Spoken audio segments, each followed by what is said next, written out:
കോൺഗ്രസിലെ ഷാഫി പറമ്പിൽ രാഹുൽ മാങ്കൂട്ടത്തിൽ സംഘത്തിന് മുന്നറിയിപ്പുമായി പ്രതിപക്ഷ നേതാവ് വി ഡി സതീശൻ രാഹുലിനെതിരെ ഇതിലും കടുത്ത നടപടി വേണമെന്നായിരുന്നു പാർട്ടിയിലെ ആവശ്യമെന്നും എന്നാൽ നേതൃത്വം കൂടിയാലോചിച്ചാണ് ഇപ്പോഴത്തെ നടപടിയിൽ ഒതുക്കിയതെന്നും വി ഡി സതീശൻ പ്രതികരിച്ചു. ആദ്യഘട്ടത്തിൽ രാഹുൽ മാങ്കൂട്ടത്തിനെ സംരക്ഷിക്കാൻ ശ്രമിച്ചിരുന്നയാളാണ് പ്രതിപക്ഷ നേതാവ് വി ഡി സതീശൻ. പാർട്ടിക്കുള്ളിൽ തന്നെ വലിയ പ്രതിഷേധമുയർന്നതോടെ യൂത്ത് കോൺഗ്രസ് അധ്യക്ഷ സ്ഥാനത്തു നിന്നും രാഹുലിനെ മാറ്റേണ്ടിയും വന്നു.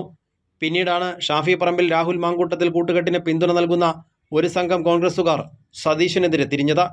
ഇവരെ പിന്തുണയ്ക്കുന്ന കോൺഗ്രസിന്റെ സോഷ്യൽ മീഡിയ ഹാൻഡിലുകളാണ് പ്രതിപക്ഷ നേതാവിനെ അപമാനിക്കുന്ന തരത്തിൽ സൈബർ ആക്രമണം തുടങ്ങിയത്.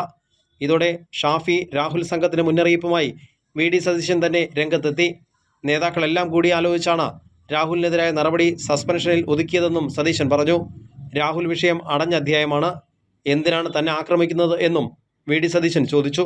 ഞങ്ങൾ എല്ലാവരും കൂടി ആലോചിച്ചിട്ടാണ് സസ്പെൻഷൻ നടപടി തീരുമാനിച്ചത്. എല്ലാവരും കൂടി ആ ചാപ്റ്റർ ക്ലോസ്ഡ് ആണ്. ഞാൻ പറഞ്ഞല്ലോ, ആ ചാപ്റ്റർ ക്ലോസ്ഡ് ആണ്.